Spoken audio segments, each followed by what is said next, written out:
Potempa, and welcome to another edition of Notoriety. Each week we bring you all the ticket opportunities, events, everything happening in Northwest Indiana, Chicago, and beyond, so you can mark those calendars. Everything you want to make sure you do not miss. Of course, this is the broadcast equivalent of all those feature stories and columns you'll read in print editions of the flagship Post-Tribune under the umbrella of Chicago Tribune Media, with some of those stories and columns making their way into suburban publications like the Daily Southtown and others. All, of course, as well as a main run of the Chicago Tribune. So you can find any of those stories always archived at www.chicagotribune.com. We wouldn't be here these past 9 years if it weren't for our wonderful, generous underwriters and sponsors, our friends at People's Bank, the arts advocates that are Andy and Sue Arnold, Theater at the Center, our home away from home at the Center for Visual Performing Arts in Munster, as all of you are so familiar with. And, of course, you, our audience, some of you are tuned in through our traditional radio dials at WJLB 1230 AM as we come to you from our original studios here in the heart of Ham and our Strachan Van Til studios. Others have the advantage if you found us through maybe social media or on our YouTube platform or streaming, and so you decided to join the conversation. So if you have that window to the world, you might be thinking, is there a production of Guys and Dolls that's coming to the area? Look at all those fedora hats and feather boas, as I'm joined by my co-host, Tony Panic. How's it going, everybody? And Luke Miller. Hello, good morning. And I'll let our returning guest, introduce himself. Hi, my name is Pat Port. I am co-owner of Vito's Vault. We're a 1920s dinner theater speakeasy on the north side of Chicago. And you might remember Pat from previous interviews. He is a known actor that's taken many bows and ovations on our stages here in Northwest Indiana. Let's see if we get these right. Marion Theater Guild sometimes? Yes. How about Genesius sometimes? Yes. All right. Pretty much across the globe. Exactly. And one we're going to talk about today, too, right? Many times, yeah. Once in a while, some of those productions even made their way into parade floats, I remember, over the years as well, you waving with some of your cast and counterparts. But today, again, we're traveling back in time to the day of speakeasies, fedora hats, these secret words to get you through to maybe have a libation of bathtub gin or the likes. I think of a similar franchise years back. It's not there anymore, but Tommy Gunn's Garage was on the very south part of the loop. Same thing. You had a secret knock at the door. You'd go inside, and they'd have a full dinner spread. But everybody would be in character, and you'd have a bar with a lot of those famous kind of cocktails, again, that were known for those 1920s and 30s, and the famous mobsters that kind of ruled the Windy City at the time. So tell us a little about Vito's Vault. Well, Vito's Vault, like I said, we're a 1920s dinner theater speakeasy. We're run by Vito Valentino, who is the third cousin of famous silent movie star Rudolph Valentino.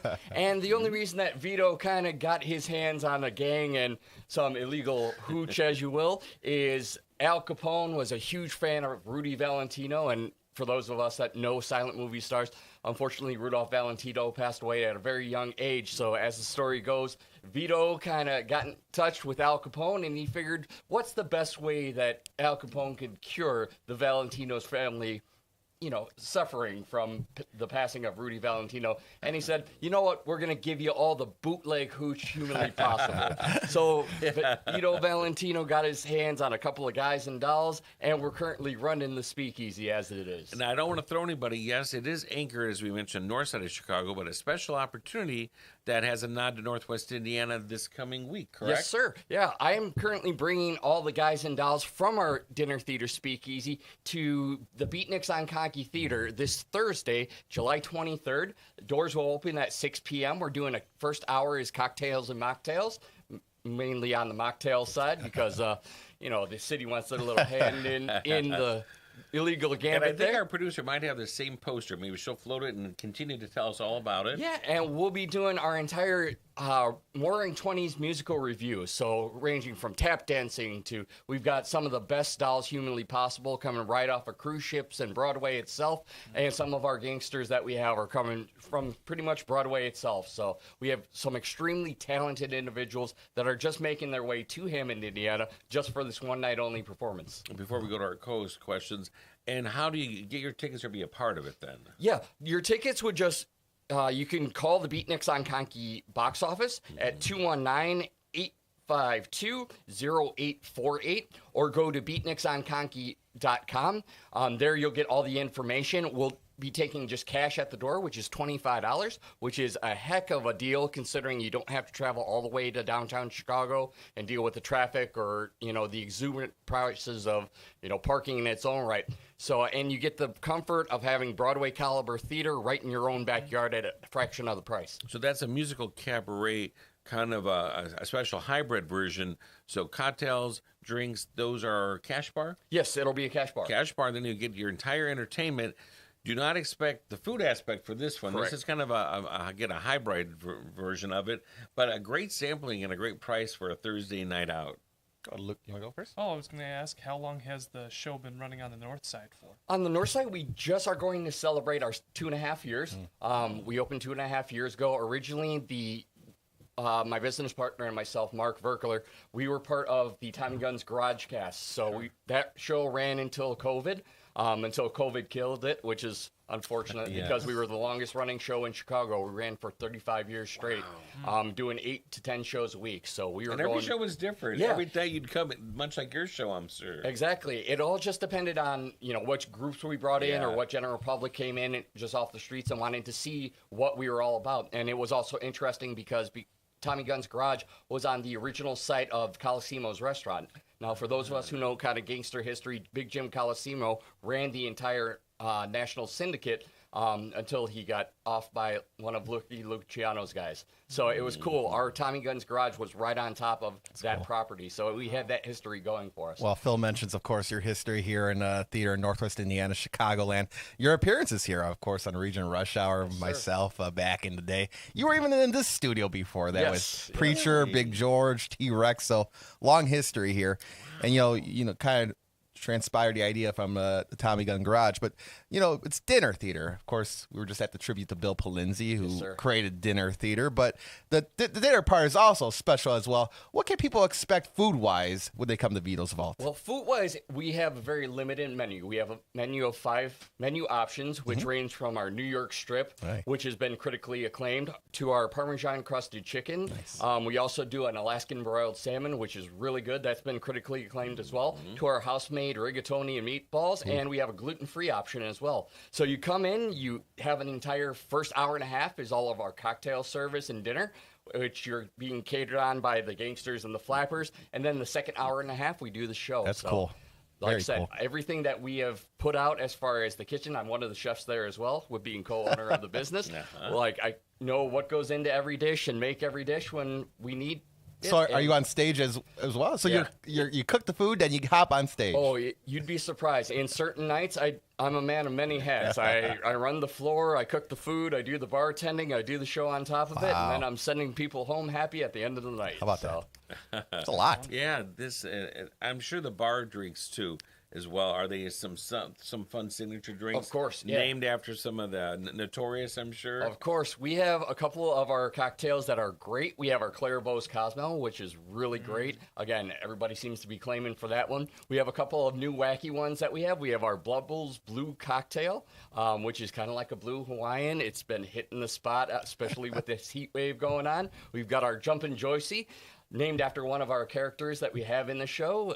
And trust me, you have a couple of those and you will be jumping. And it's great, too. You're bringing it to Ham in here locally because a lot of people are probably wondering, well, geez, they want to get a little taste before they venture out to Chicago, right? So this is the perfect opportunity for that. Exactly. Especially with, having friends and family, with us being in business for going on 3 years, they're always like, well, we don't want to go to Chicago and worry about the traffic or construction or anything like that. And we don't want to spend the exorbitant prices that you would at a Broadway in Chicago concert or a Broadway in Chicago theater. Like I said, I know we've all been to like Great Gatsby and Water for Elephants, the shows that have just been touring here, and even before you hit the door, you're spending $600-700 on tickets and parking and meals and everything like that.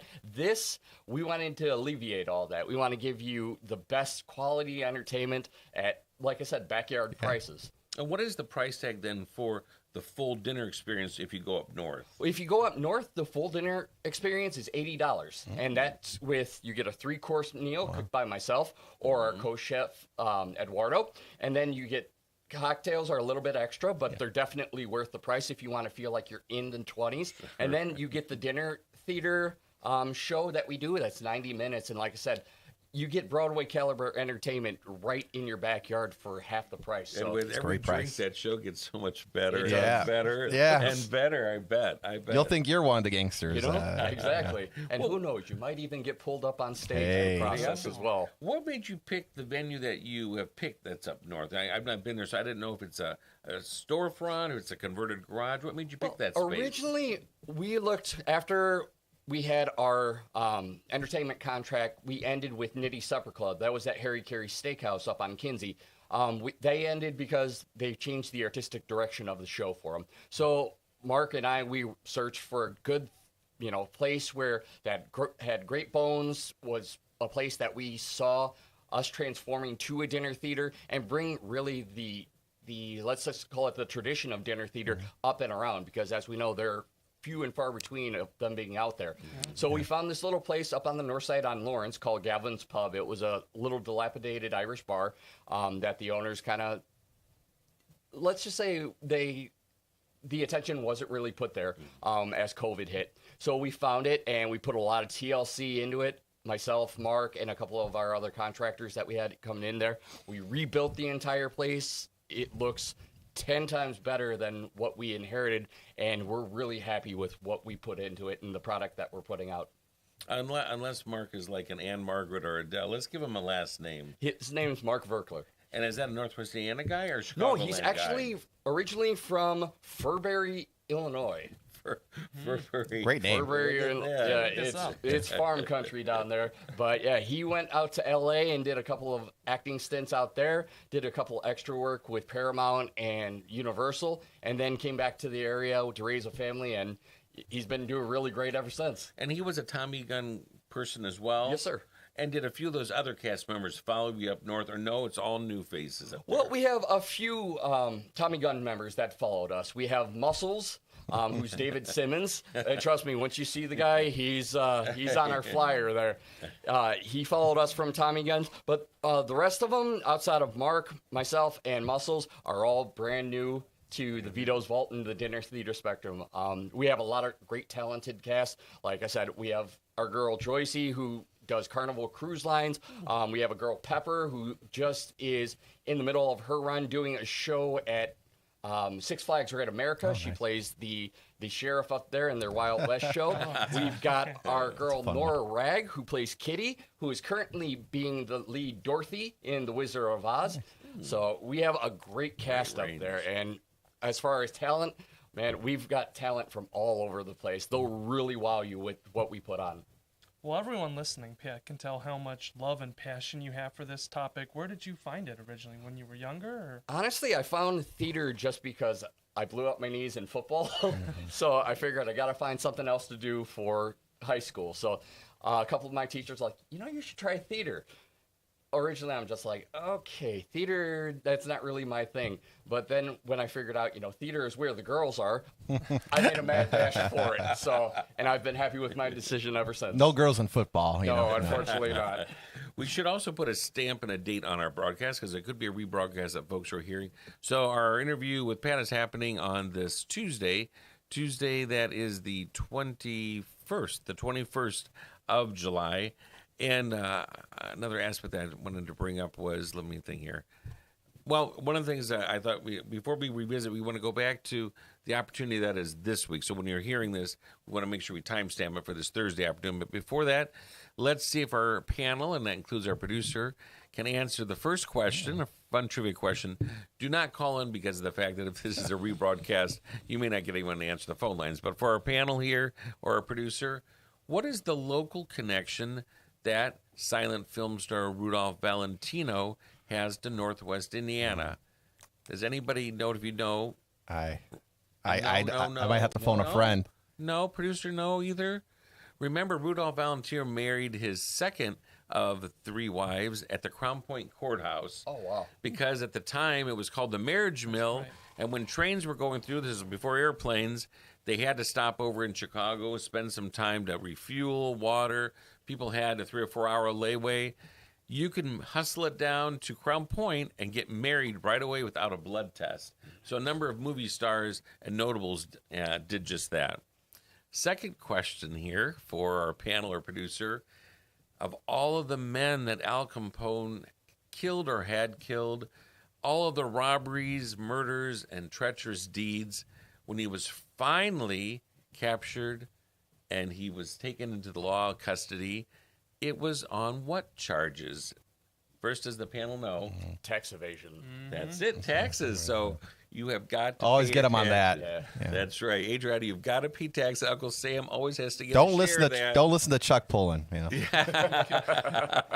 Yeah, Next if they Al could Capone. get Al Capone on that, they could get anybody on. Okay, now to revisit here as we're kind of starting to wind down, a fact that a fun time for a time capsule time machine visit to the roaring 20s, the time of gangsters, speakeasies into the 1930s, is happening right down the street here in Hammond at Beatniks. And give us the scoop, Pat. Well, it is Vito's Vault. We're the Roaring Twenties Musical Theater. We're doing a musical review show, so you're just getting our show fresh on the Beatniks on Conky stage. And that's, again, going to be this Thursday. That's July 23rd. Doors will open at 6 p.m. with a cocktail mocktail hour leading up to the show that starts about 7:15, 7:30. All are welcome. We're even doing a best dressed contest. So if you dress to the nine in your best gangster or flapper attire, we're going to have the audience vote on who's the best dressed, and the winner will receive 2 tickets to an upcoming show at Vito's Vault. And you're going to want to get your tickets because, Beatniks, a small, intimate theater. They're about, 80 seats? It's about 60 seats. 60 seats, okay. And Rip and Bonnie still run the show? Great. Oh, my gosh. They have been... When I brought up the idea of bringing the show to them, they said, we want to hop on it immediately. There you go. So will it be little cabaret table seatings or bleacher seatings? What kind of No, seats? they'll have the intimate theater seating that they normally are known for Okay. At Beatniks. But like I said, you want to get there early, enjoy the mocktails that we're going to be providing. You'll be able to take pictures and interact with our staff that we have there. And like I said, some of these folks, hey, you never know, might be ending up on the Tonys next year. So I you'll can see wanna Rip Johnson jumping in the show at Oh, some of point. course. And a reminder that if you do show up at the door, it's going to be cash only, and it's limited to 60 people. So doing in advance is best, and that's calling what reservation line? That would be at 219-852-0848, and you'll be speaking to Bonnie Johnson, who's the Beatniks on Conky head box office manager. And Patrick, just on your professional career over the years, you've played so many roles and parts, so I'm curious, is there one that you have maybe tried for and nope, it just wasn't your time, the time wasn't right, or you just haven't had a chance to throw your hat into the ring? It could be the Cary Grant role in Arsenic Old Lace, or the scarred Boris Karloff character, or it could be the lead in Guys and Dolls. Anything that you still have on your bucket list? There are a ton of roles that I would love to be able to play. Specifically, I would love to be able to get somewhere in the community to produce Come From Away. Which is a phenomenal musical. If you haven't checked it out or heard of it, please do so. It's the story of how all the planes got diverted to Gander, Newfoundland on the 9/11 attacks. So that is a show that, like I said, I've seen 5 or 6 times, and every time you see it, something else grips you to the point of some sort of emotion being. I thought it was so phenomenal, and I took both of these guys at some point. I remember one of the two was not moved and didn't care for it. Which was the two? I wouldn't say I wasn't Luke- moved. I said that- Tough critic. I wouldn't Kinda. go that far. He wasn't around during that time. Yeah. Did you like it, Tony? Yeah, I enjoyed it. Yeah. Did you see it, Adriana, come from away about the 9/11 plane that had to all be diverted over to like Nova Scotia for that gripping, 48 hours where they didn't know what was going on? Yeah, it's been a pretty big. I think Marriott Theater's the one that has that coming up next as their season. Is that Sounds right. Or Drury Lane, but I'm almost sure it's Marriott. So that's one you'd like to produce. But come on, you're dodging the answer of what is a role you've been jonesing on. You almost got it one time. You still have tears in your eyes. That instead, it went to one of your counterparts over at Marion Guild. Like I said, there are a ton that I would love to be able to play. Like Tom Collins in Rent, I would love to be able for that opportunity. I'd love to be able to play the Beast in Beauty and the Beast. I've played Gaston in a couple productions before, and have loved being the villain. So I want to kind of be the good guy for once. Would you ever do a role in Cats? And if so, which cat would you be? Oh, man. The Rockstar Tiger Cat? I think so, yeah. Rum Tum Tiger. Actually, Purdue, they did kind of a cat-like performance, I want to say probably about 10, 15 years ago. It was called Cat Hoarders Anonymous, and Coria Kennedy Channing ended up directing that, and prior to the actual performance, she had a bunch of us guys and gals. We were dressed up as cats and we were interacting with the audience. So having that cat-like performance, it's in the repertoire. It's just, bringing it out for what could be a Cats production. And if given the opportunity, I would jump at it. It would be perfect. Now, remind us again what high school you graduated from. I graduated from Munster High School under the tutelage of Larry Breckner. So they do some wonderful, incredible high school shows there as well. Our producer, Adriana, she has done the Bishop Knoll regimen of shows as well, correct? Including we fed out last week the Putnam County Spelling Bee. Nice. So that Very was a fun one as well. I didn't get to play the Beast in Beauty and the Beast. I was the dad, Maurice. You were one of the Maurice. characters. They had to dye my hair gray, but now I could do it naturally, I guess. That's it. That's it. Well, once again, please come back anytime you've got anything else coming up. You're so busy, I know. Do you find that you had to take a step back from a lot of our community theater things just for now? But this is 2.5 years, so you pretty well have planted some roots with this project. Yes, sir. Very good, and congratulations. And you won't have any trouble filling that Beatnik on Conky on Thursday. I hope not. Hopefully we can fill it. I would love to see everybody there. And like I said, come enjoy a step back to the 1920s where you can be the bee's knees and the roaring 20s. We'll add a nod to that, and I'll devote Thursday morning's column in the Tribune to this as well. That'll be an extra added push for you, all right? I appreciate that. Thank you. Very good. And a thank you to our co-host, Tony Thank Panik, you. and also to Luke Miller. Adriana Alvarez, thank you very much for our producing. And to you, all of our listeners and our viewers, for being a part of this edition of Notoriety. We thank you for being here. And as always, we wish you well wherever your path might take you, be it morning, afternoon, or evening.